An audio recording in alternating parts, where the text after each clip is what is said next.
గత ప్రభుత్వ పెద్దలు నిన్న మొన్న ఆరోపణలు చూశాం. ఈ రోజు వారి పింక్ కలర్ పేపర్లో కూడా చూశాం. మా టైంలో కట్టిన ఫ్యాక్టరీ అంటారు. అయ్యా మీ టైంలో తెల్ల కాగితాన్ని నల్ల కాగితం చేసి ఒక కాగితాన్ని ఈ రైతుల ముఖాన్ని ఇసిరేసిపోతే ఈ ప్రజా ప్రభుత్వం గౌరవ ముఖ్యమంత్రి రేవంత్ రెడ్డి గారి నాయకత్వంలో వచ్చిన తర్వాత ఈ ఫ్యాక్టరీ కట్టాం. ఒక్కసారి మీ ముఖం అద్దంలో చూసుకో. ఇంకా ఒంటి నిండా విషాన్ని నింపుకొని ఇంకా తప్పుడు ప్రచారం చేయడం మానుకోవాలని సూచిస్తూ మరొక్కసారి రాష్ట్రంలో ఉన్న రైతులతో పాటు ఈ కార్యక్రమంలో పాల్పంచుకుంటున్న ప్రతి రైతన్నకి శుభాకాంక్షలు తెలుపుతూ సెలవు తీసుకుంటున్నాను.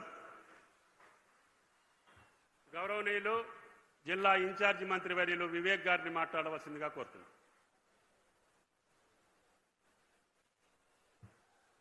సభకు నమస్కారం. గౌరవనీయులు తెలంగాణ ప్రజల ప్రియతమ ముఖ్యమంత్రి గారు రేవంత్ రెడ్డి గారు